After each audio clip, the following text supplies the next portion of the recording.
importante progetto ERC sulle epistole pauline.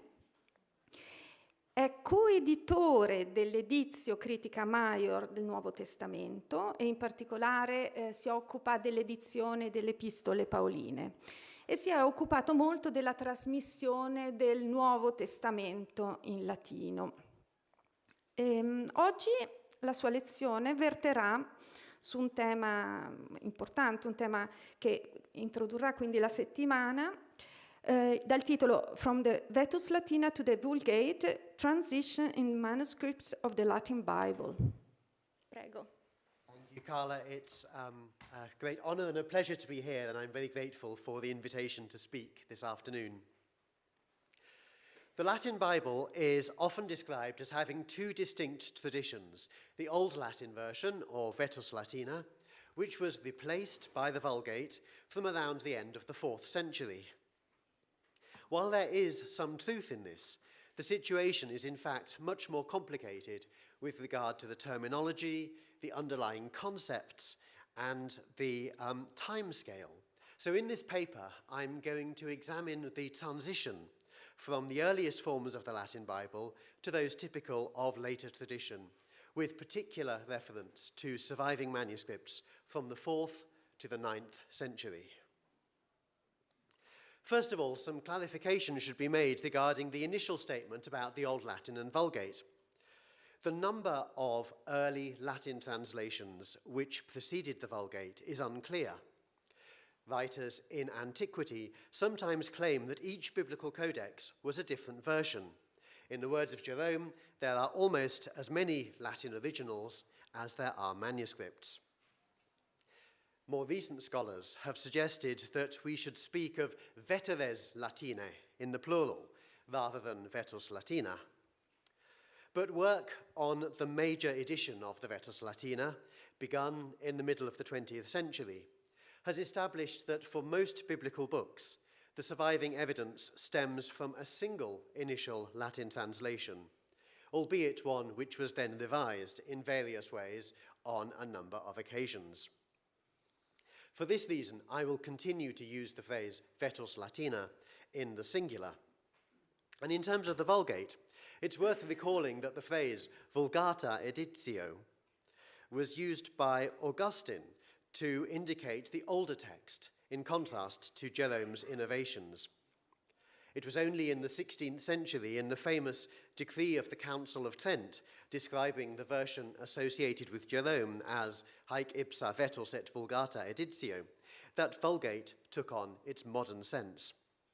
And even though it's somewhat anachronistic, I will follow this later usage in order to distinguish between the Vetus Latina and the version which came to replace it. It's also worth noticing that the relationship of the Old Latin and Vulgate varies in different sections of the Bible. There is a clear disjunction between the two in most of the books of the Old Testament, because Jerome created a largely new translation with reference to a Hebrew text, which he characterized as Hebraica Veritas, Hebrew truth, rather than the Greek of the Septuagint, which was the basis of the earlier Latin version. In the case of the deuterocanonical books originally written in Greek, however, existing Latin forms continued to be incorporated into later manuscripts. Jerome's biblical labors began with the four Gospels around the year 382, yet this was not a new translation. In his letter to Pope Damasus, which is included as a preface in many Gospel books, Jerome describes his work as a light revision of the text. I directed my pen only to correct errors which seemed to change the sense, and allowed the rest to remain as it had been. Likewise, the other books of the New Testament are revisions of earlier Latin versions, rather than fresh translations. We will explore later on how these became part of the tradition, but they appear to be the work of one or more unknown revisers, rather than by Jerome himself. So the dates of Jerome's activity, spanning the last 2 decades of the 4th century and the first few years of the 5th century, can be established with relative confidence. Nevertheless, there are very few, if any, surviving Latin biblical manuscripts which were copied before these divisions. Of course, the age of a document is not necessarily a guide to the age of its text. If a late manuscript is an accurate transcription of a much earlier one, then it will transmit a form which was in circulation a considerable time beforehand. That is, in fact, true of a considerable proportion of the surviving Old Latin witnesses. Even so, the presentation of the text may reflect the later norms expected in the context in which the manuscript was produced. The highest number of Old Latin biblical codices which have been preserved are Gospel books. This is likely to reflect the proportions in which they were copied, and also the preeminent role of the Gospels in Christian practice, especially liturgy. Several of them are associated with particular figures and have been treated as relics. Possibly the earliest surviving Latin Gospel book is Codex Vercellensis, still kept in the chapter library in Vercelli, and claimed to be the work of the town's famous bishop, Eusebius.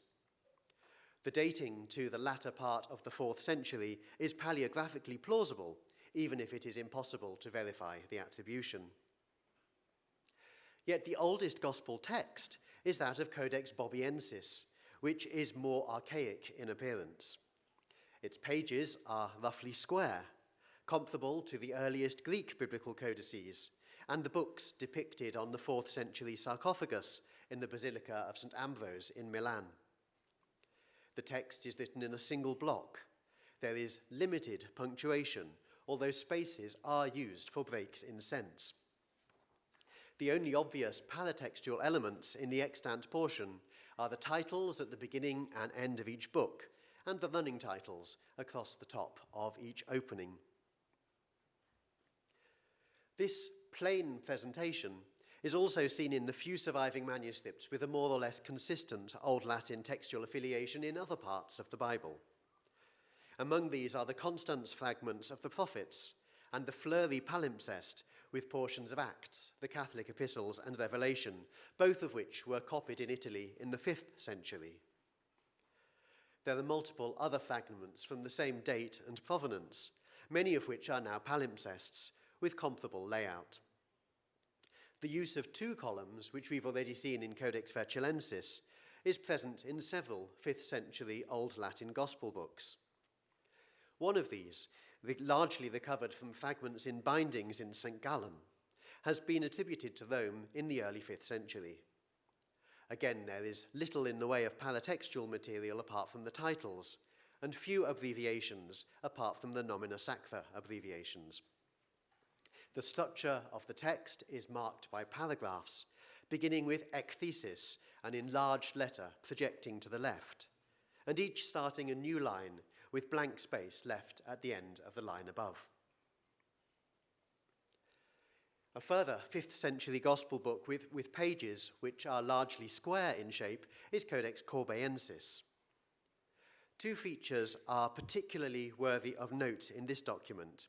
In addition to the larger letters in ekthesis marking the beginning of sense units, the first letter of each column is also enlarged, even if it occurs in the middle of a word.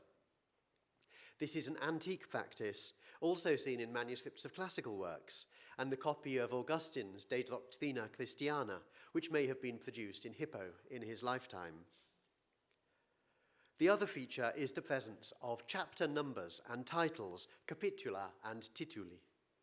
These are seen both in the text, where the number and first line of each chapter is written in red, and preceding each gospel, where a full listing of chapter summaries acts as a table of contents. My analysis of the biblical text of the capitula in John indicates that 8 of the 16 series attested in Latin tradition appear to derive from an Old Latin text. The creation of each set of biblical capitula took place in conjunction with a new edition of the biblical text, and it may be possible to connect some of these with revisions reflected in the text types constructed in the Vetus Latina edition of Old Latin biblical books. That these capitula are an ancient feature of Latin Gospels is shown by the affiliation of one type with the citations of Cyprian of Carthage from the early 3rd century. Other biblical books, including the prophets and the Acts of the Apostles, have a series of tituli which indicates their origin in a Donatist context in 4th century North Africa. On the other hand, neither the titles nor the numbers are found in all Old Latin manuscripts, which suggests that they were not considered an essential feature of biblical codices. Turning now to Jerome's divisions, we are fortunate to have a large proportion of a manuscript copied within a few decades of his division of the Gospels, the majority of which has the shelf mark Codex Sangallensis 1395. As the beginning of the document is lost, we do not know what was originally present there. Nevertheless, Jerome's letter to Pope Damasus, which I quoted earlier, is commonly found as the first item in Vulgate Gospel books. And conveniently, it enumerates the 3 major changes which Jerome introduced alongside his textual emendations. First, he says that he revised the order of the Gospels to be Matthew, Mark, Luke, and John, following Greek tradition. Most of the Old Latin codices that I've mentioned so far have the order Matthew, John, Luke, and Mark, which is also seen in early Latin iconography, although other sequences are attested too.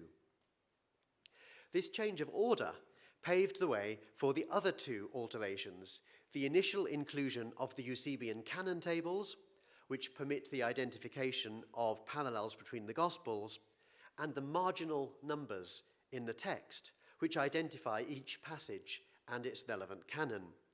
Now, each canon represents a different type of agreement. So Canon 1 shows agreements between all 4 Gospels, Canons 2 to 4, material shared by 3 of the 4 Gospels, Canons 5 to 6, passages restricted to 2 of the Gospels, so maybe just Mark and John.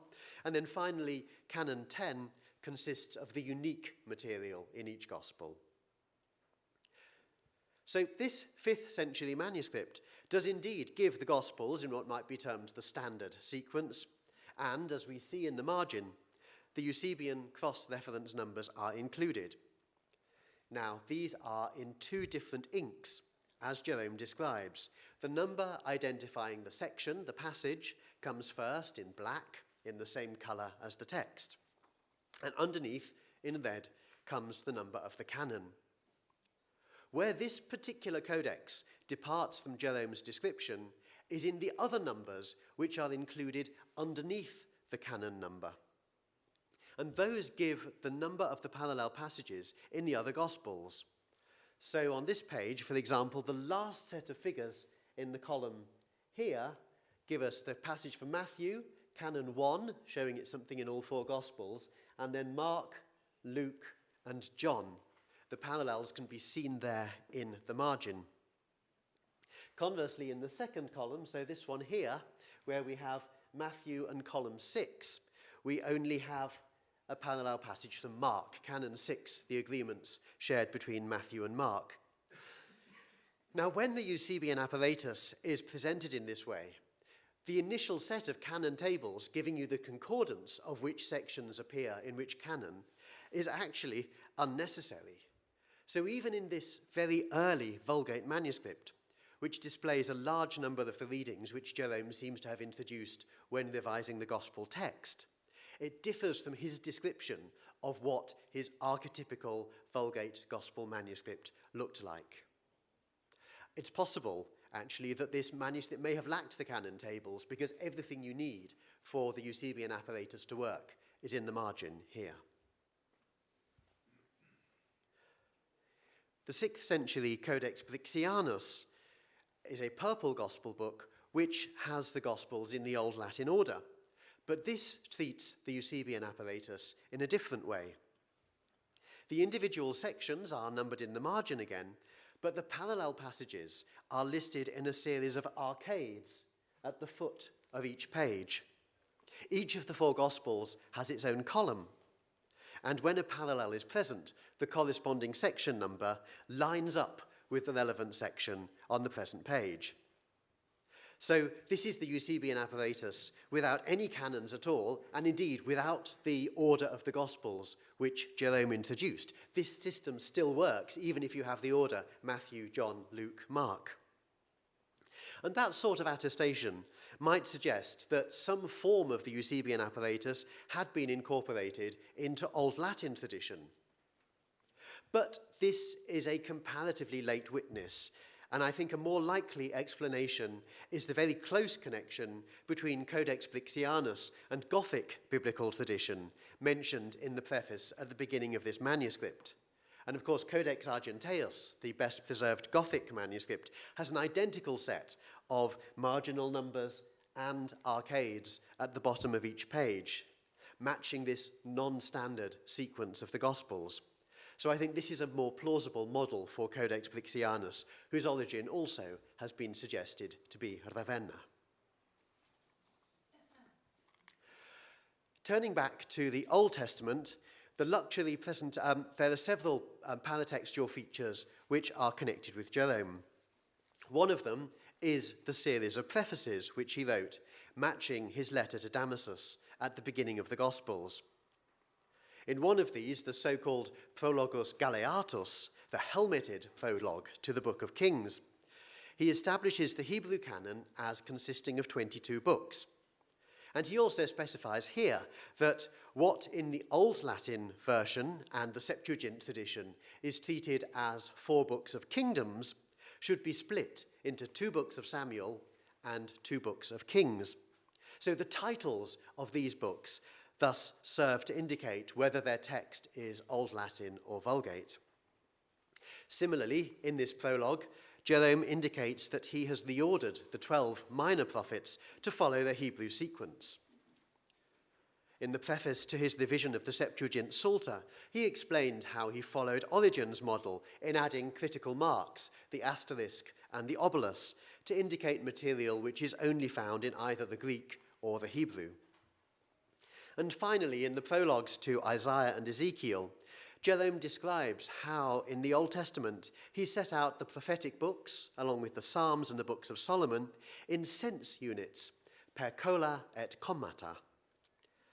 So the inclusion of Jerome's prefaces, along with the titles, the sequence, and the layout of particular books, function as paratextual indicators alongside the distinctive text of his translation, his new translation from Hebrew into Latin. But it's well known that Jerome's version did not meet with immediate acceptance.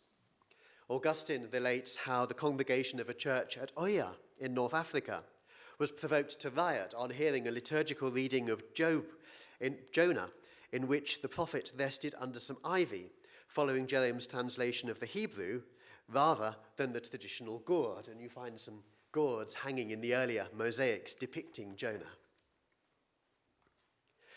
Now, although Augustine was concerned about the pastoral implications of the new version based on Hebrew, encouraging Jerome to undertake a revision of the more familiar Latin version of the Septuagint, he was much more positive about Jerome's Gospels, describing them as almost without fault, paene in omnibus nulla offensio est, when we compare them with the Greek Bible. I've shown how in the 3 decades after Augustine wrote this letter, in the year 403, he relied almost exclusively on Jerome's Gospels. That's seen in exegetical works, such as his comparison of the 4 evangelists, De Consensu Evangelistarum, and his commentary on John, the Tractatus in Johannes Evangelium, as well as the ever-increasing affiliation of his quotations made by memory to Jerome's revised text. But in Augustine's later writings, there are also indications that he used Jerome's translations from Hebrew for part of the Heptateuch and the historical books. In fact, Augustine is one of the earliest witnesses to Jerome's translation of Isaiah, citing it within 4 years of its completion. So notwithstanding the scholarly merit of Jerome's work and the implication, at least for the Gospels, that it was produced by papal commission, Pope Damasus, its eventual adoption and popularity may be due in no small part to Augustine's influential endorsement and use of this version. But for a considerable period of time, Old Latin biblical codices continued to be produced. We've already seen this in the surviving manuscripts and fragments from the 5th century, and this continues into the 6th century. The most extensive surviving Old Latin manuscript of the Heptateuch, the first 7 books of the Old Testament, is Codex Lugdunensis, copied in Lyon in the second half of the 6th century. The plain presentation of this document is comparable to the earlier Old Latin manuscripts we've already seen, with a square block of text that presumably reflects its exemplar. Manuscripts written in 3 columns are comparatively rare, and it may be significant that the 5th century Old Latin fragments of the prophets, which I showed you earlier, also have 3 columns to a page. The text, again, is divided into paragraphs with ekthesis, the capital letters, marking the beginning of the section. But apart from occasional intermediate spaces, there's little in the way of word division or punctuation. The only abbreviations are the nomina sacra. There are no chapter numbers or titles present, although the first line of a new section and the first 2 lines of each book are written in red ink rubrication. The paratextual elements appear to be restricted, again, to the titles at the beginning and end of each book and the running title in the top margin. Now, roughly contemporary with this, and similar in terms of its presentation and paratext, is the Gospel book known as Codex Monachensis, or occasionally Codex Valerianus. There's greater use of colour and even plant and bird images at significant breaks in the text. But this Gospel book has none of the Eusebian apparatus, no numbered divisions, no prefatory material. The Gospels are, or at least originally, were in the Old Latin order, but there was a later attempt to rebind them in a different sequence. Although the text is generally Old Latin, there does appear to be some influence from the Vulgate, as well as evidence of further revision through comparison with the Greek source. There are certain renderings or formulations which are only present in this witness. At the same time, Vulgate Gospel books from the same period show several differences from the earlier models and from each other, reflecting a tradition which is in flux.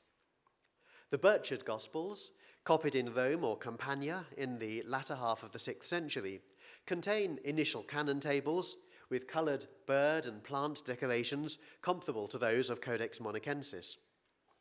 These are followed by Jerome's preface to the Gospels, beginning Novum Opus, and then a second extract from Jerome, the preface to his commentary on Matthew, which begins Plures Fuisse. After this comes a Latin translation of Eusebius' letter to Carpianus, in which he explains his canon system. That begins Ammonius Quidem. And then there's a series of chapter titles for all 4 Gospels. Then in addition, there's a separate preface before each of Mark, Luke, and John. So in this 6th century Gospel book, the amount of prefatory material has increased considerably, supplementing Jerome's items with other writings which were in circulation earlier. In contrast, the contemporary Codex Foro-Iuliensis, also known as the Cividale Gospels, has Jerome's preface to the Gospels, but no canon tables, and, surprisingly, no Eusebian apparatus at all in the body of the text. Instead, each Gospel is preceded by 2 different sets of chapter titles. The second is unique to this manuscript, but does preserve some Old Latin readings, suggesting that they derive not specifically from this manuscript, but from an older source. There are no images or decorations in this book at all. In contrast, the Gospels of St. Augustine are famous for their full-colour illustration of the evangelist Luke, surrounded by scenes depicting episodes unique to this Gospel, which makes them the oldest surviving illustrated Latin Gospel book. This codex is considered typical of those produced in conjunction with the missionary activity of Gregory the Great at the end of the 6th century. Although the first 2 quires are missing, which are likely to have contained Jerome's preface and maybe also a set of canon tables, each gospel here is preceded by a single set of chapter titles. The numbering system for these divisions is integrated into the text alongside the Eusebian apparatus, and both the Gospels of St. Augustine and the Burchard Gospels have the fuller form of the marginal apparatus, matching Codex Sangalensis 1395. So these additional section numbers are present underneath the canon numbers, even though the initial tables are also present.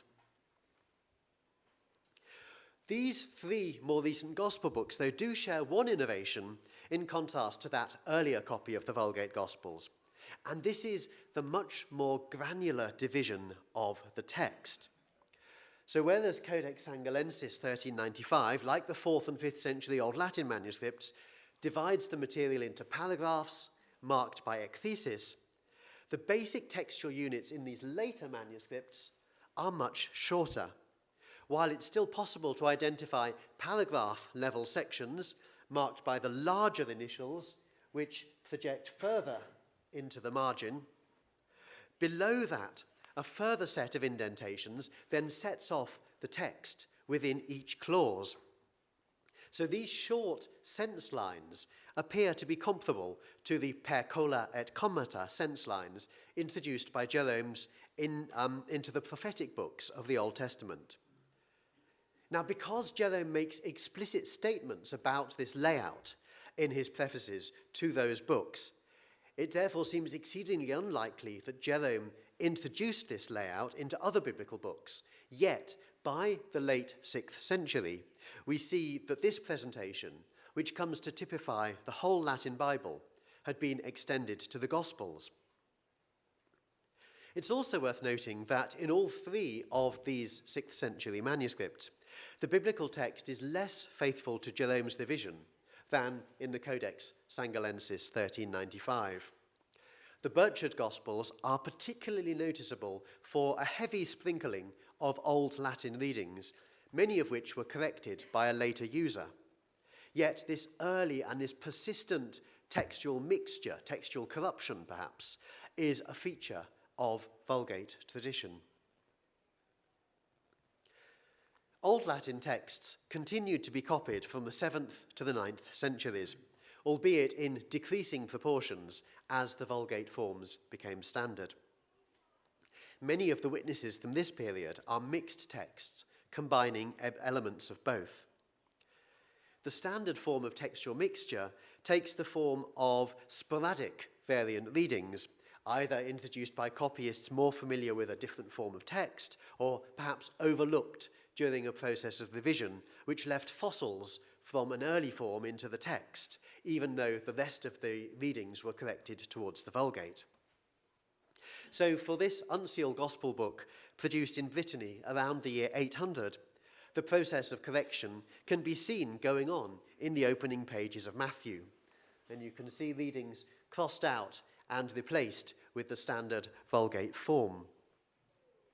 Now, although this manuscript has the Vulgate sequence of the Gospels, there are no initial prefaces, there's no Eusebian apparatus, so that suggests that this manuscript descends from Old Latin tradition, and its text has gradually been brought into harmony with the Vulgate through a layer of correction after correction after correction.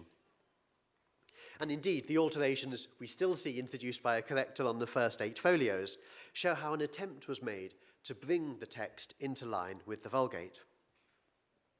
But even over the process of several such layers of revision, it's possible that some of the earlier forms were overlooked and persisted in subsequent copies. And in fact, this manuscript appears to derive from 2 different exemplars, which mean that not only do we see this sort of textual mixture, we also see the form of textual mixture known as block mixture. Portions of the text have a completely Old Latin affiliation, while others match the Vulgate. So perhaps the main source was an old but damaged document which was of particular significance to the community, and yet another manuscript was used to supply pages which were missing or occasionally pages which were overlooked. And in my textual analysis of this document, I've shown there several long omissions and several purely Old Latin sections, which all have approximately the same number of characters, or a multiple of that figure, which would correspond to the amount of text on one or more pages missing from the exemplar. So, just for example, there's a passage in Luke 11 which is missing. It's about 2,000 letters compared with the Vulgate, and that's the same length as omitted portions of text in Luke 9 and Luke 20, or Old Latin sections elsewhere. So the exemplar probably had about 2,000 characters to a page. And this is not unique by any means. There are several other manuscripts whose textual affiliation changes from Vulgate to Old Latin for the single page or a single passage, demonstrating that different texts continue to be in circulation and were used to supply missing portions, apparently without consideration for the overall consistency. Another example of a hybrid later gospel book is Codex Redigeranus, produced in Aquileia in the first half of the 8th century. Now here we have the 4 Gospels in the Vulgate sequence, along with prologues and lists of chapter titles. So far, so typical of Jerome's division. It's not clear, though, whether Jerome's preface was originally present, because again, at the beginning, there are missing pages. But we can be fairly certain that there were no canon tables, because this is another of those manuscripts which has, instead of the canon tables at the beginning, a set of arcades at the bottom of each page, which permit immediate reference to the matching sections in the other Gospels. These are comparable to the ones we noticed above in Codex Brixianus and Codex Argenteus, which were produced over the century earlier. So perhaps this way of treating the Eusebian material in arcades was a tradition which persisted for some time in northeast Italy. But where this manuscript differs from Codex Brixianus and the other manuscripts with arcades is that the order here follows the Vulgate sequence: Matthew, Mark, Luke, and John. So it's not that this has been taken over from Old Latin, even though there are occasional Old Latin readings still in the biblical text. We have the arcades, but the arcades are applied to a gospel book with the Gospels in the sequence typical of the Vulgate. The Old Latin text of this manuscript is more marked in Luke and John than in Matthew and Mark. It may be that a corrector changed the text in Matthew and Mark to match the Vulgate and then lost interest, like Jerome originally himself did, as they went through. So we have more Old Latin readings towards the end of the manuscript in this particular document. There are also many detailed corrections. I didn't pick a page with corrections, but Codex Redigeranus has been rebound, and there are little extra slips where the binder has cut round, leaving space for the tiny corrections added in. Now, several of the later gospel books with a mixed textual affiliation were produced in Ireland. Their format often resembles Old Latin codices, copied in 1 or 2 columns of continuous text. But apart from the oldest, this one, Codex Ocelianus Primus, copied perhaps around the year 600, Irish gospel books all follow the Vulgate sequence of gospels. Most of them lack Jerome's prefaces and canon tables, and only a few of them have marginal Eusebian apparatus. So it seems that despite successive attempts to revise the text of the Gospels towards the Vulgate, in Ireland, the Old Latin version, which arrived, we might speculate, arrived early with St. Patrick, was particularly persistent on the borders, the outer edges of the church. The eventual predominance of the Vulgate appears to have been achieved through the development of pandects, manuscripts of the entire Bible in 1 or more volumes, which brought together all of the texts associated with Jerome. A key piece of evidence in this regard is Codex Sangermanensis, a 2-volume Bible copied in Paris around the year 810. At the end of the canonical Old Testament, there's a note in majuscule script, which I reproduce here, alternating lines of red and black, noting that these are the books which the presbyter Jerome translated from the Hebrew truth, Hebrea Veritas, into the Latin language, And it continues, with the greatest eagerness and greatest concern, I sought out editions trailing through various manuscripts. I gathered them into one body, poured them across in writing, and made a pandect. Likewise, after the letter to the Hebrews, there's a further note that this is the library of Jerome, Bibliotheca. Jerome, the priest of Bethlehem, according to the Greek, brought together from the most corrected copies. Now that would be a remarkable achievement even in the 9th century when this manuscript was copied. But this document is clearly a copy of a much older one. Pierre-Maurice Bogard suggests that the exemplar for this was created in the 5th century, within decades of Jerome's work, although Bonifatius Fischer prefers an origin in North Italy in the 7th century. In any case, the activity of this anonymous editor is remarkable. Not only are the biblical books transcribed and brought into order, but many of the writings are provided with short prefaces. The consistency of the presentation across hundreds of pages serves to fix the canon and to attach the name of Jerome to all the versions contained therein. There are still many peculiar and fascinating aspects of this volume which deserve further investigation. For instance, matching the apocryphal books at the end of the Old Testament. After the New Testament, the Shepherd of Hermas is included as well. The Gospel of John in this document contains in its margin sortes sanctorum, known in Greek as hermenei, used for divination, fortune-telling. And throughout the margin, there are various exegetical notes using Tironian abbreviations. Surprisingly, despite featuring Jerome's preface, initial canon tables, and the marginal Eusebian apparatus, in Matthew, the text is Old Latin. So we have block mixture with a book, an entire book is Old Latin, even though the rest of the New Testament is Vulgate in its textual affiliation. It's possible that block mixture was in the source used by the editor, the compiler, whereas elsewhere in the New Testament, this is one of the best Vulgate manuscripts.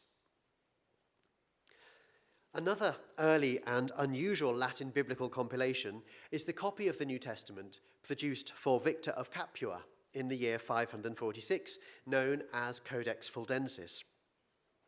This famously has a gospel harmony in place of the 4 canonical gospels. So not 4 gospels, but one bringing together elements of each of them. Except that this uses Jerome's text. So even if the order of the passages is taken from an earlier harmony, such as Tatian's Diatessaron, each of the text of those passages has been brought into conformity with the Vulgate, as Victor describes in the preface. The rest of this manuscript, consisting of the Pauline epistles, followed by the Acts of the Apostles, the Catholic letters, and Revelation, again is an excellent witness to the text of the Vulgate. And what's particularly striking here is that the way in which these books, whose text was not revised by Jerome, have been brought into a similar presentation with the Gospels. The Pauline epistles are preceded by a prologue, beginning with the words primum quaeritur, which appears to have been composed by the reviser of the text, which became part of the Vulgate tradition. Its initial question, quaeritur, asks why the apostle sent these letters after the Gospels, and that might be the reason for the placing of the Pauline corpus immediately after the Gospels in this manuscript. This preface to all of the epistles is followed by a longer preface to Romans and a thematic concordance to the epistles based on numbered subsections corresponding to the capitular divisions within the Pauline corpus. So that resembles the Eusebian apparatus. Again, each epistle is preceded by a brief preface and a list of the capitular titles. The prefatory material to Acts consists of a list of places, a preface, and capitula. The Catholic epistles, too, have a preface, non ita ordo est, which, like Jerome's letter to Damasus, explains how the reviser for the Vulgate version reordered this corpus to match Greek tradition, unlike the Old Latin tradition, which had the letter of Peter in first position rather than the letter of James. Again, each letter is preceded by a list of its capitula, and this same sequence of prologue and capitula is also seen before the book of Revelation. So in short, whatever the origin of the Vulgate text of the New Testament outside of the Gospels, the standardized presentation of these writings brings it into a unified whole between the two covers of a single book, a single pandect. And that's particularly emphasized by the final page of Codex Fuldensis, which contains a short poem ascribed to Pope Damasus of Rome, to whom Jerome dedicated the revision of the Gospels, bringing it all into a unity.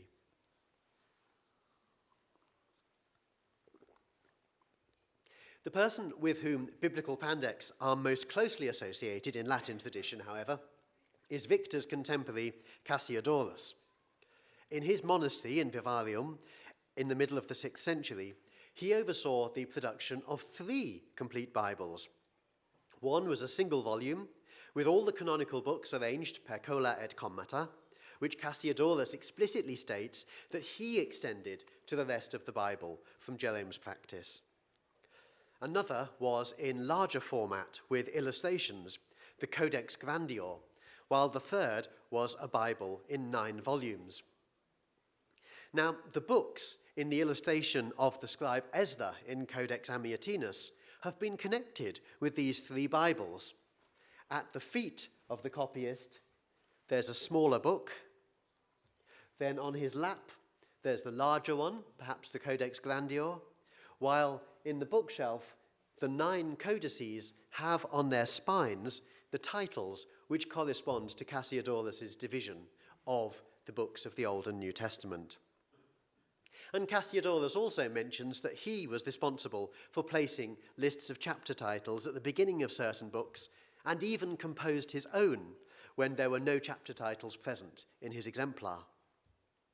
He too refers to seeking out the best texts, collating manuscripts against older copies in order to establish the correct reading, although there continues to be a disagreement as to whether all 3 of the Bibles had a Vulgate text, or whether some of Cassiodorus' Bibles continued to have Old Latin elements.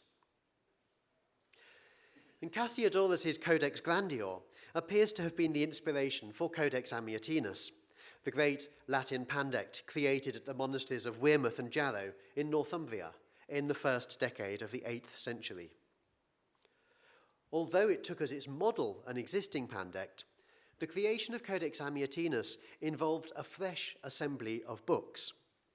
Bede, a monk of the monastery at this time, specifically states that Codex Amiatinus and its 2 sister copies contained the new translation, in contrast to the model they had, the pandect model, which had the old translation, having been brought by the abbot Ceolfrith from Rome.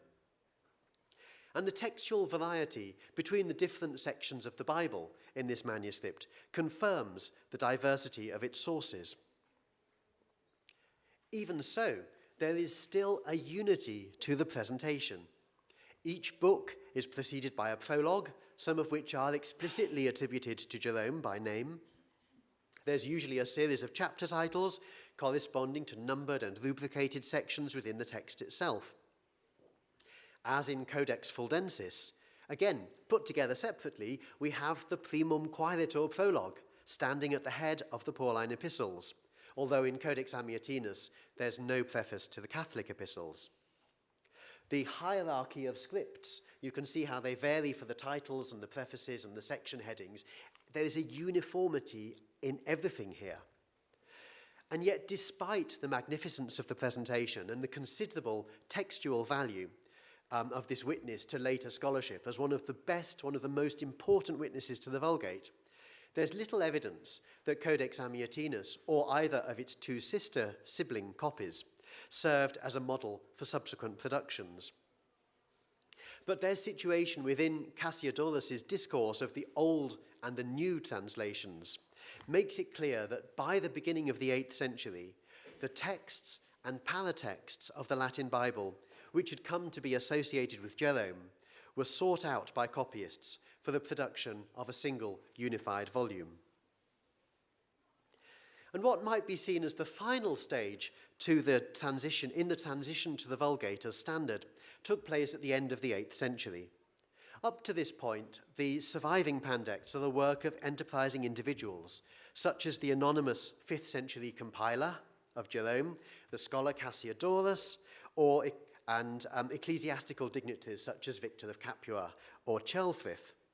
But with the rise of Charlemagne, the production of biblical manuscripts became part of the apparatus of political power. Alcuin, Albinus, abbot of Tours, was charged with the correction of the text of the Old and New Testament, which was then presented to the emperor as a pandect in the year 800. No fewer than 46 complete Bibles and 18 gospel books survive, which were copied at Tours in the first half of the 9th century.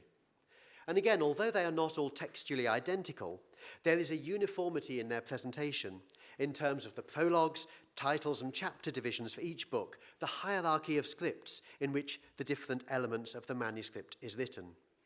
And notwithstanding several attempts to amend or improve the text, these Tours Bibles stand at the head of medieval Bible production through to the arrival of printing.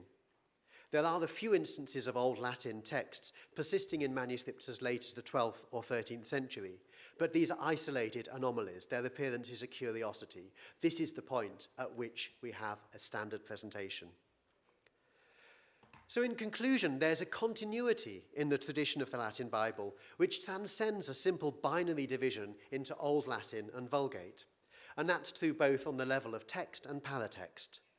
Not only did different forms of text circulate alongside each other for over 3 centuries, but during that time, elements such as prefaces and chapter titles developed in one context were interpolated into another. And one of the more striking aspects of this study has been the difficulty of identifying an authentic manuscript of the Vulgate. Even in the Codex Angolensis, the Eusebian apparatus differs from its description by Jerome. So the creation of pandects involved combining these books from different origins, attributing them all to Jerome in an attempt to attain this artificial unity.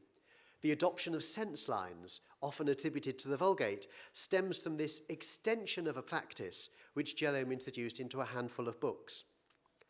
So I think the concept of Vulgate is as elusive as trying to define Old Latin predicated on opposition to the Vulgate.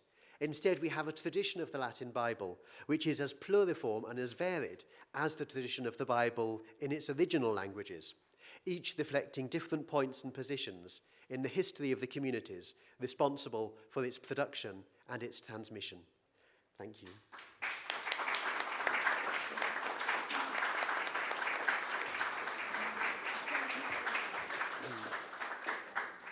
Thank you very much for this fascinating presentation. Thank you, Hugh. Grazie davvero per aver messo in evidenza questa tradizione così complessa e che si interseca la tradizione della Vetus Latina e della Vulgata.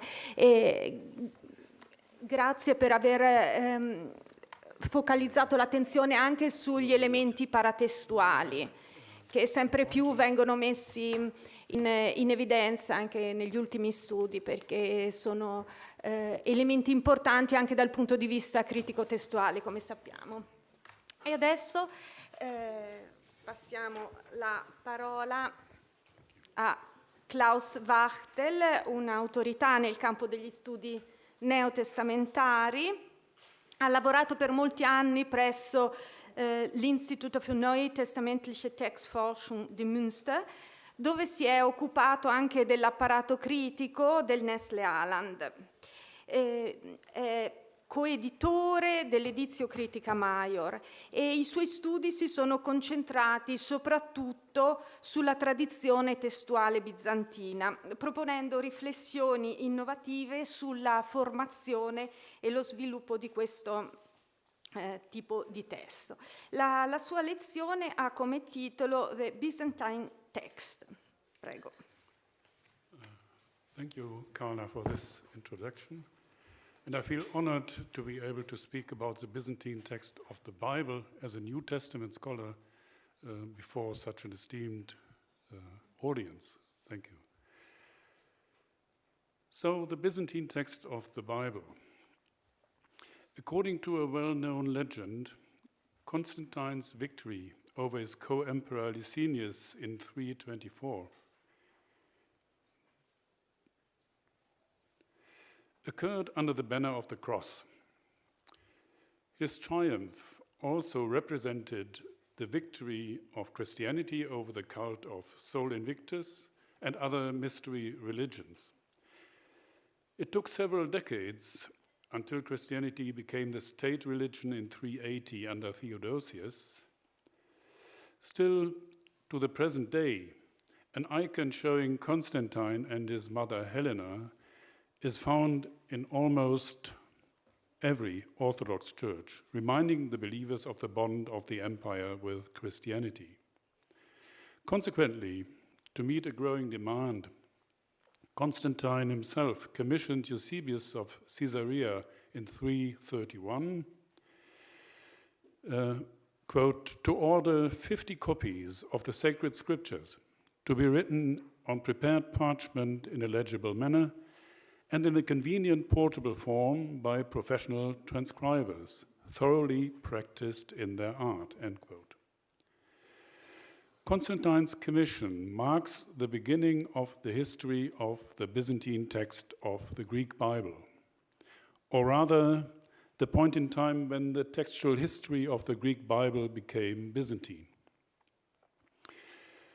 Those acquainted with New Testament textual research may be taken aback by using the term Byzantine text in this broad sense. In New Testament textual scholarship, the Byzantine text is usually equated with a koine, that is, the text form that is nigh identically preserved in several thousand manuscripts and reproduced by Erasmus' first printed edition in 1516. As Textus Receptus, this text form represented the Graeca Veritas of the New Testament up to the end of the 19th century. Then the Anglican theologians Westcott and Hort published a critical edition that followed the oldest textual witnesses, which led to replacing the Textus Receptus with editions based on early witnesses in Western scholarship and service. The Byzantine text was identified with the late majority text. This conceptual constriction is hindering, however, if we try to outline the Byzantine text history of the whole Bible, which is characterized by multiple translations and text forms, recensions, and revisions. In the West, the early Middle Ages are usually seen to begin with the end of the Western Roman Empire in 476 and to end about 1050 or later. The Byzantine Empire persisted in institutions inherited from antiquity until the 7th, 8th century, when the Arab conquest terminated the political order of the Mediterranean world. The Byzantine Empire was confined to Asia Minor, having lost North Africa, Egypt, Palestine, Syria, and Mesopotamia to the Arabs. At the same time, the Balkan territories were overwhelmed by the incursion of Avars, Bulgarians, and Slavs.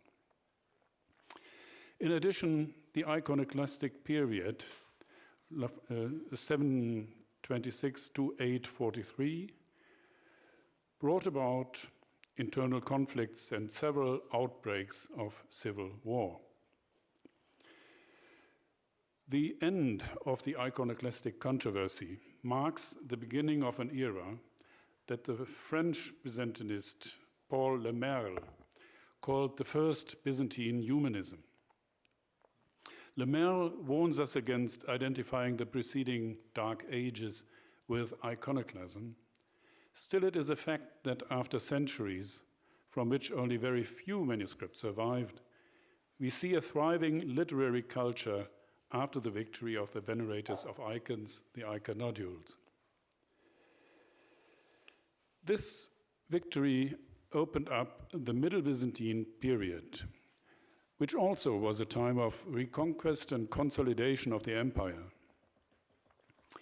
In this era, the Byzantine Bible achieved a stable form through efficient editing and copying routines developed in the 8th and 9th centuries during and after the iconoclastic controversy. It is still a central question in Septuagint and New Testament textual research how the multiformity in early phases gave way to the uniformity of the late tradition.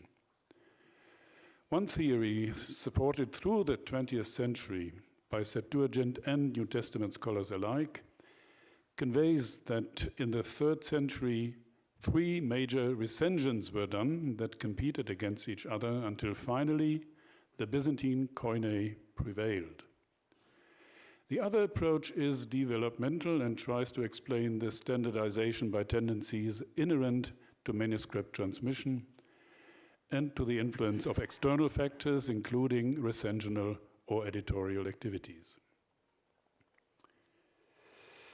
The Byzantine Bible as book appearance and partition.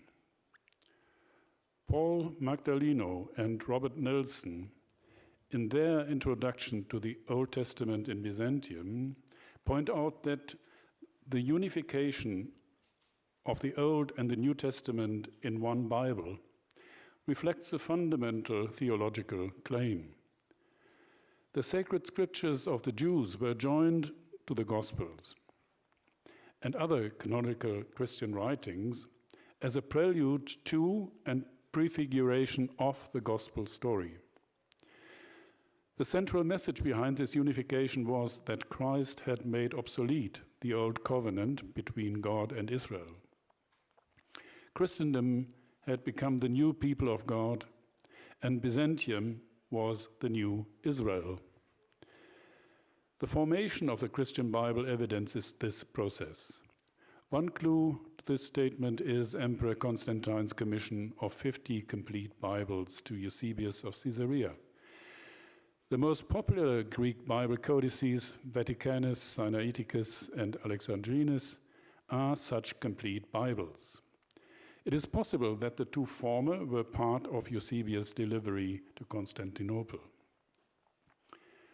However, if we see Constantine's commission as starting the production of the Byzantine Bible, this does not refer to the appearance of the scriptures. Pandects, codices comprising the entire Greek Bible, are rare. The result of a recent thorough count is 5 such codices in majuscules and 5 in minuscules. The reason simply is that these large codices do not have a convenient portable form as Constantine requested. An opening of a Codex Sinaiticus measures nearly a meter, and it was cumbersome to find the passage to be read at a service. The common format of the Greek Old Testament texts was the Psalter and the Prophetologion, the Old Testament lectionary. It contains only a small selection of Old Testament passages to be read in the service. What we call the New Testament was also most commonly available in lectionaries comprising the Gospels and the Prax Apostolos, the Acts of the Apostles, the Catholic and the Pauline letters.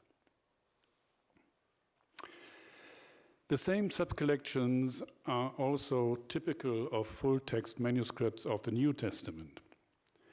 Old Testament full-text manuscripts usually comprise subcollections like the Pentateuch, the Octateuch, sometimes combined with the historical books, the 12 and the 4 prophets, and most frequently the Psalms and the Odes were copied separately.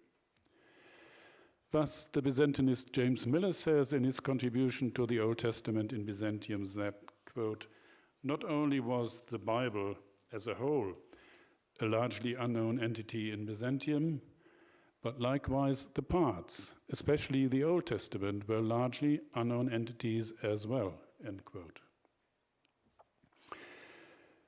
The large number of continuous text Old and New Testament manuscripts relativize Miller's statement. The Göttingen manuscript catalogue lists more than 1,600 such items. The list of manuscripts in the New Testament Virtual Manuscript Room has about 3,200 entries. There was a sizable demand for continuous text manuscripts in monasteries and theological schools. On the other hand, the texts read in the services indeed exerted a broader influence on society as a whole. The lectionary traditions originated in the 8th century in a phase in which the iconoclastic controversy was still ongoing. As Miller states, they witness a need for reform and uniformity in liturgical practice. Regarding the Prophetologion, the effort was successful. From the 9th century, the manuscripts evidence a consistent, stable textual tradition. The same is generally assumed for the New Testament lectionary. It is true, however, that the lectionary traditions have not been as thoroughly analyzed as the continuous texts. The Prophetologion has been published in an excellent critical edition by Hoek, Zunz, and Engberg. It was not their aim to establish the original text of the Septuagint, but to document the typical text of a Constantinople Prophetologion of the 11th century, with its characteristic variants. Zunz states that a consistent feature of the Prophetologion is its difference from the text of Codex Vaticanus, with variants commonly attributed to Origen's hexaplar. According to Zunz, a comparison of the Prophetologion with a 3rd century papyrus fragment from Antinoe containing text from Proverbs, Sapientia, and Ecclesiastes shows that the Prophetologion text is rooted in an early tradition that differs from the text of Vaticanus and Sinaiticus. The development of the Middle Byzantine lectionaries took place in an era that Paul Le Merle has extensively described as the first Byzantine humanism. In the 9th century, the veneration of icons was re-established and a renaissance of classical Greek learning superseded the so-called Dark Ages. After centuries in which very few manuscripts were copied, the transmission of writings from antiquity was systematically resumed. It is well known that we owe the transmission of nearly all classical Greek literature we have to this era's efforts. One crucial element of this process was the invention and systematic adoption of a new script for more efficient book production. The minuscule that you see here side by side with 2 columns from Sinaiticus.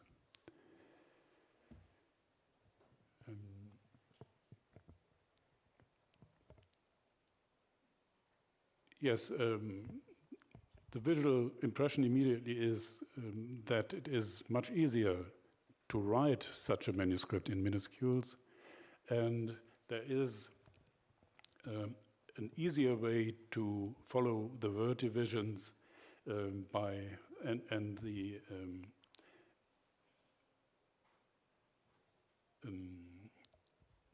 the reading of the text by accents and breathings. And one outcome also is a more economical use of parchment and more fluent and faster writing. The strong standardization of the biblical text in Middle Byzantine times was advanced by the transliteration, the metacharacterismos, to which all Greek literature, including the Bible, was subjected. Le Merle considers it appropriate, quote, to compare the invention of literary minuscule with the invention of printing.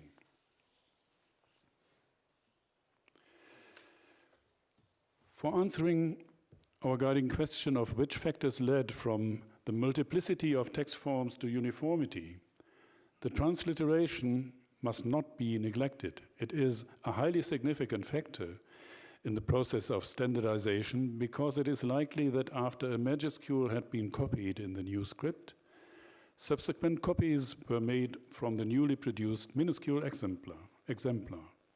Moreover, the majuscule exemplar was probably in accord with the text in ecclesiastical use, thus reinforcing the text form familiar to the scribe. The Hebrew text of the Old Testament and the Septuagint, Origen's Hexapla.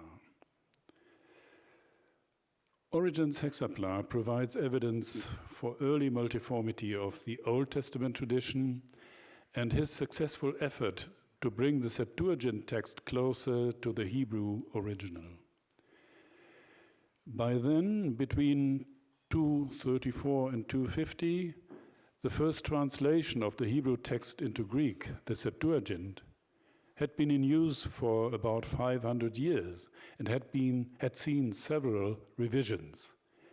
Its name refers to the legend told in a document from the 2nd century before Christ, known as the Letter of Aristeas, according to which 72 Jewish scholars, 6 from each of the 12 tribes of Israel, had produced a Greek translation of the Hebrew Pentateuch, commissioned by the Egyptian king Ptolemaeus II Philadelphos. In modern scholarship, this translation is called the Old Greek, considering that it has its origin in the 3rd century before the Christian era is common ground. Origen arranged the Hebrew text, a transliteration in Greek letters, and 4 Greek translations in 6 columns. The 3rd, 4th, and 6th columns contain the translations by Aquila, Symmachus, and Theodotion, representing earlier attempts to adapt the Greek matter to the Hebrew original. The 5th column held the Septuagint text common in Origen's time, complemented by passages found in the Hebrew but not in the Greek. Such additions were tagged by asterisks, obly marked passages present in the Greek but not in the Hebrew. This schema shows the general layout of the hexapla in 6 columns. For Psalms, Origen included 2 additional translations called the 5th and the 6th, Quinta and Sexta. The Göttingen Septuaginta-Unternehmen has begun to collect evidence from patristic literature to fill these columns. It is one significant trait of the Old Testament text in the Middle Byzantine era that the hexaplaric Septuagint became the textual basis of the Prophetologion. The second trait is the remarkable unanimity characterizing the majority of lectionaries and continuous texts of both the Old and the New Testament. To understand the third trait attributed to the Byzantine manuscript tradition of the Bible, we have to turn to another formative factor, the recensions. Recensions and text types, Jerome's Trifaria Varietas. In modern times, the textual scholarship of the Septuagint and the Greek New Testament has been guided by 3 or 4 notes of Jerome, the father of the Latin Bible translation known as the Vulgate. The first is in his prologue to the book of Chronicles. Quote, Alexandria and Egypt praise Hesychius as the creator of their Septuagint. Constantinople, through Antioch, acknowledge the manuscripts of Lucian the Martyr. The provinces between them read Palestinian codices compiled by Origen and propagated by Eusebius and Pamphilus, and the whole world is in a struggle about this threefold variety. Modern Septuagint scholarship followed Jerome in assuming that the original Septuagint had been altered by 3 recensions edited by Hesychius, Lucian, and Origen. Moreover, although Jerome's threefold variety refers to the Septuagint, his statement was also seen as relevant to the history of the New Testament text. The reason is that Jerome, in the Prefatio ad Damasum to the Vulgate Gospels, written in 383, mentions codices ascribed to Hesychius and Lucian, tampering with the Septuagint and the New Testament texts. I pretermit those codices named after Lucian and Hesychius to which the perverse aspiration of some people attributes authority. It has neither availed them to amend the Septuagint ad libitum, nor to have amended the New Testament, because Scripture, as translated before into the languages of many nations, shows that what has been added is wrong. This remark and some other notes have been interpreted as key evidence for the theory that Lucian of Antioch and Hesychius of Alexandria had also done recensions of the New Testament, from which the Koine or Byzantine text and the Alexandrian text emerged. Like that of Hesychius, Lucian's work is judged to be an undue alteration of Scripture. However, Lucian's recension is not identified with the Koine here. It is in yet another testimony, in a letter to the Gothic bishops Sunia and Fretela. Jerome answers their question about why his Latin translation of the Psalms differed frequently from the Septuagint as they knew it. Here Jerome appeals to the high quality of Origen's reconstruction of the Septuagint in his hexapla and to its ecclesiastical use. This I point out briefly. There is an edition called Koine, that is the commonly propagated by Origen and Eusebius of Caesarea and all Greek commentators, which is now called the Lucianic by most, and another one by the 70 translators, which is also found in the codices of the Hexapla and was faithfully translated into Latin by us. It is the one sung in Jerusalem and in the churches of the East. According to the prologue to the book of Chronicles, Jerome seems to regard it as a fact that in the regions around Constantinople and Antioch, the Septuagint was read in a form said to be produced by Lucian. In the prologue to the Gospels, he says that there are codices ascribed to Lucian and Hesychius by people with evil intent that contain false additions to the Old and New Testament text. In the letter to Sunia and Fretela, he favors the hexaplaric Septuagint over the rest of the Greek versions of the Psalms that are all subsumed under the term Koine, which most people ascribe to Lucian. Skepticism against the notion of three recensions of the Bible that takes recourse to Jerome's notes cited above appears well justified. He never focuses on the character and the emergence of the recensions he mentions. He instead seems to refer to them in a way required by the respective argumentation regarding the necessity and quality of his translation into Latin. Returning to the text of the scriptures in the Middle Byzantine era, we discern the text form associated with Antioch and Constantinople, viewed as the result of Lucian's recensional work in Jerome's time, as the third characteristic trait of the Middle Byzantine Septuagint text.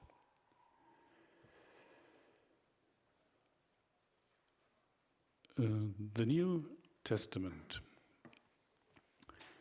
In New Testament textual research today, the theory of three early recensions has almost wholly been given up. However, the Trifaria Varietas persisted, mainly as a result of Ernest Colwell's work since the 1960s, referring to three text types instead of recensions. Colwell defines text type as the largest group of sources which can be objectively identified. Like Westcott and Hort, he sees reliable evidence for the existence of three such text types: the Alexandrian, the Western, and the Byzantine. With qualifications, he accepts the Caesarean as a fourth text type. This schema is known as the central thesis of the text type theory, which is propagated still in many primers and handbooks, beginning with Metzger's Text of the New Testament, which appeared in 1964. On the other hand, scholars like David Parker regard this theory as obsolete. In his 2008 Introduction to the New Testament Manuscripts and Their Texts, Parker states,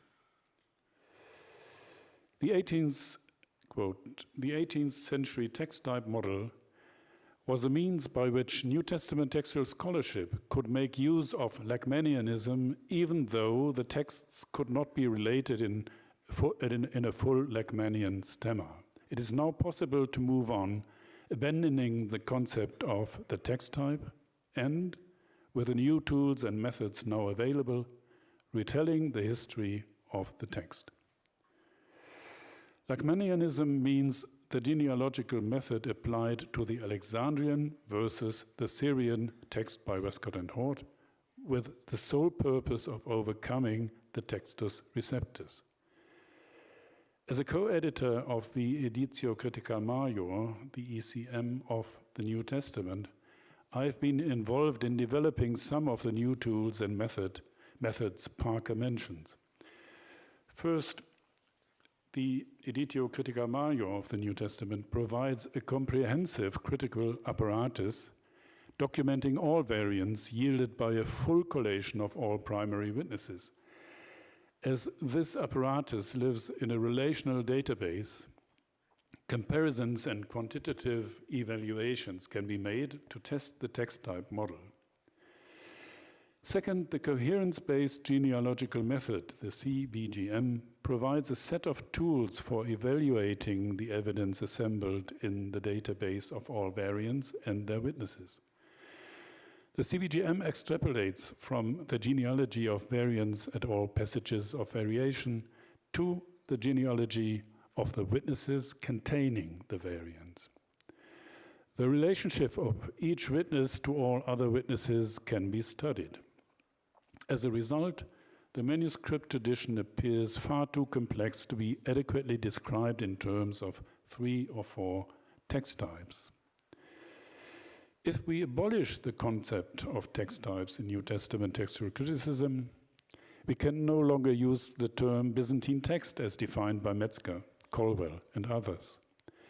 It has become obsolete to consider the Byzantine text form as based on the recension prepared near the close of the 3rd century by Lucian of Antioch, as Metzger put it. But many still see it as the last text type standing.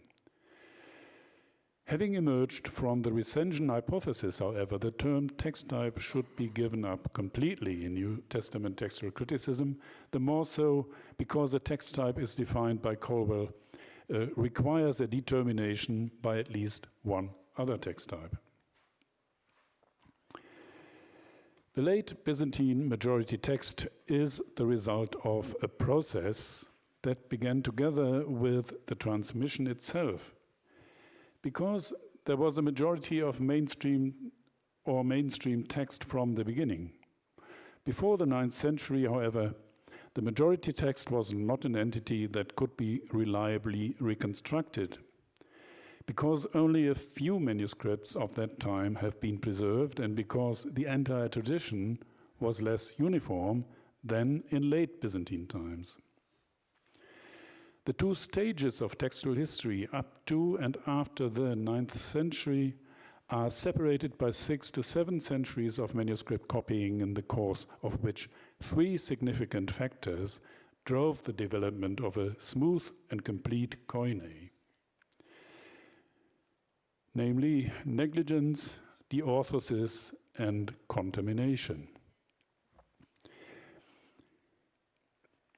I begin with negligence. The literati in antiquity and in the Middle Ages were well aware that the reproduction of texts by manual copying was prone to error. The classicist Karl Halle has compiled a compendium of error sources mentioned by Jerome, who frequently complained about the inattentiveness of scribes. Jerome said, "Scribunt non quod inveniunt, sed quod intellegunt." They do not write what they find in the exemplar, but what they understand, end quote. Correspondingly, Eduard Schwarz, in the prolegomena to his edition of Eusebius' church history states that the most frequent cause of error is semi-conscious trivialization. So negligence leads to obvious scribal errors, but also to adopting easier readings of difficult phrases. Deorthosis, methodical correction of the copied manuscript with the exemplar, was an integral part of the copying process. In principle, at least. Obvious scribal errors were removed. It is telling, however, that in a prominent source text, Origen suspects a neglect of correction or a correction executed at the scribe's whim as the cause of variation. Here we have an explanation for the often observed tendency towards a smoother, more common wording, be it linguistically or due to a wording familiar from the scriptures as read during the service. Deorthosis corrects obvious errors, but also replaces difficult with smoother or more common readings. Fourth, contamination. The Greek New Testament has probably the most mixed or contaminated manuscript tradition altogether. Sometimes readings of another manuscript were inserted into the exemplar before copying. Sometimes occasional corrections from a different strand of transmission were noted by readers and crept in if they appeared preferable to a copyist. Suppose the deorthosis of a text was carried out systematically, especially if a comparison of the exemplar with other sources was involved. In that case, we may call the result an addition or a recension. However, Lucian, it appears unlikely to attribute such activities to the efforts of single individuals like Hesychius, Lucian, or Origen. Editing was an integrated part of the copying process in general, and in a way, each manuscript that went through deorthosis is a recension. All three causes of variation, negligence, deorthosis, and contamination, synergize to establish a text smooth and attractive, fitted for cursory perusal or recitation, as Hort characterized the Syrian recension. The final boost towards textual unanimity occurred through the introduction of the minuscule script, which led to an extensive standardization of the Greek New Testament transmission since the 9th century.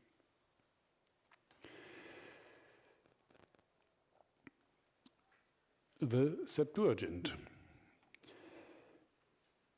Albert Pietersma, in a report about the state of Septuagint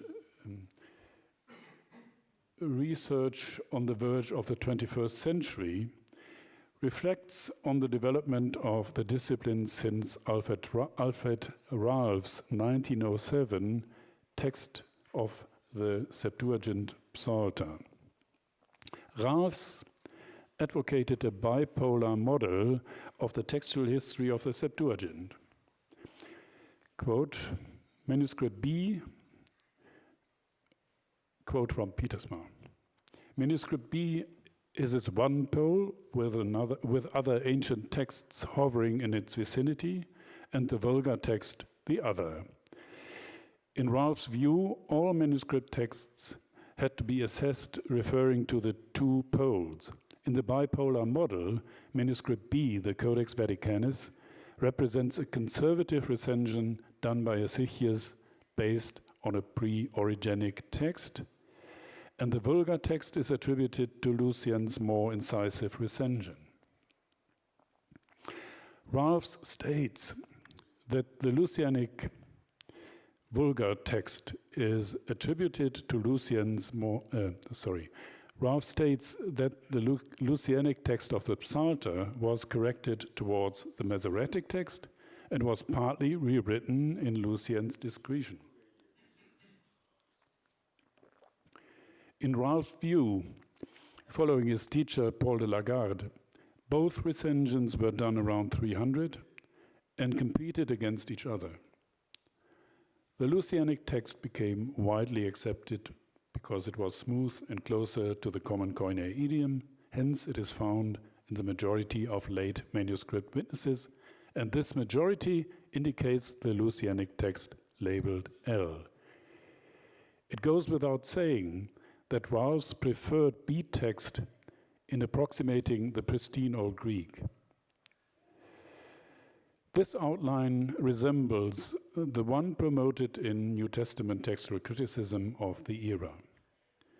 The analogy is rooted in Jerome's assertion in his letter to Sunia and Fretela, where he contrasts the Koine or Lxxii edition with the authentic Septuagint text found in the Hexapla. Pietersma suggests that a new model is needed to reflect, quote, how the text of the Septuagint developed from its pristine and pre-B origins to its late Byzantine shape, end quote. He continues,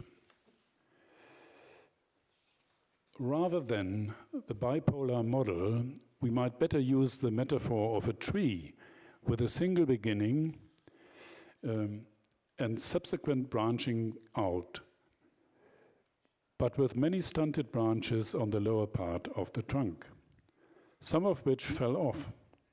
Yet the trunk continued and produced a large crown, even if it be a lopsided one. It is one thing in grouping the textual witnesses to end up with many manuscripts that show relatively little variation among themselves. It is quite another to start with two adversaries that battle for dominance.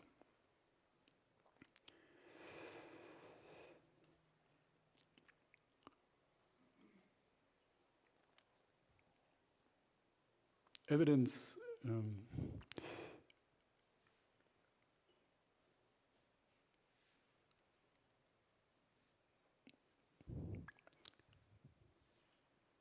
from the Judean desert, sometimes in agreement with the L text against B, are explained as Proto-Lxxii or deriving from the Old Greek or differing forms of the Old Greek. The theory of a Proto-Lxxii recension offers a possible solution. Emmanuel Torf suggested that such readings, quote, must probably be ascribed to the changes inserted by the historical Lucian. He also considers the possibility that, quote, the substratum of the Antiochian text contains either the Old Greek translation or any Old Greek translation. Two competing readings may represent two parallel Old Greek traditions. Thus, the Antiochian text would consist of three layers: the Old Greek hexaplaric corrections and corrections by the Antiochian reviser, that is, Lucian. However, distinguishing between the layers is difficult because all kinds of editorial changes are found in all three layers.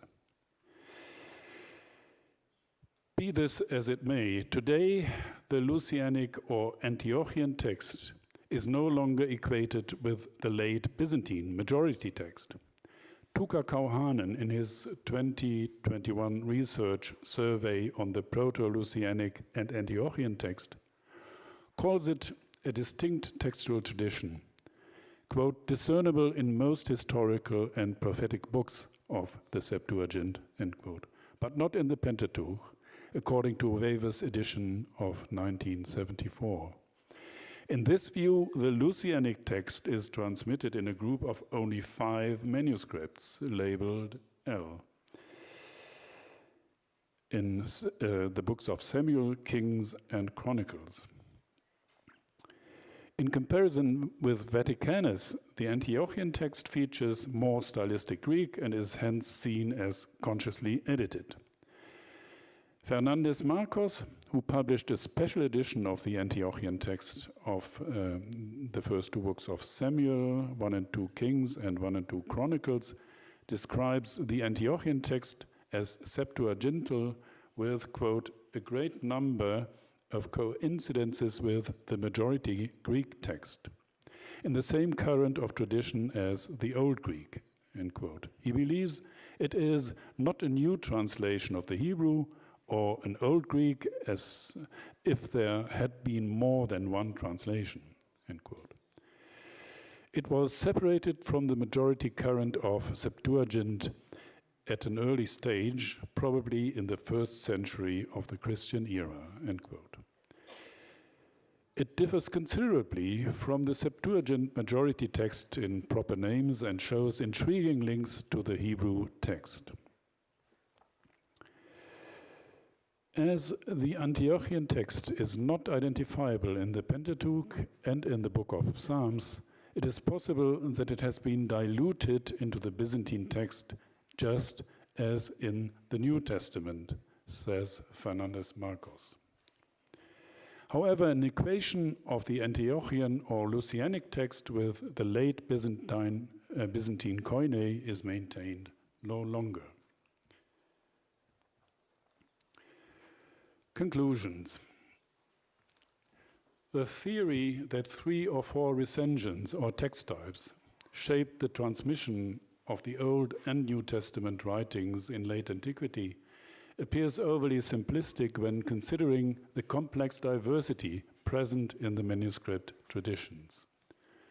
2, regarding the Byzantine text as the result of a gradual development is more probable. Recensional activities like Origen's exemplaric reconstruction of the Septuagint and the orthosis procedures played a significant role in shaping the Byzantine text. The orthosis, in combination with contamination, fostered a tendency towards a smooth and clear text. The transliteration into the minuscule script finalized a standardization process that had been ongoing for centuries. Referring to the late majority text as Byzantine is a misnomer because earlier, more diverse text forms were no less Byzantine. Once we abandon the outdated theory of competing early recensions or text types, we should stop limiting the attribute Byzantine to the late majority text. Thank you.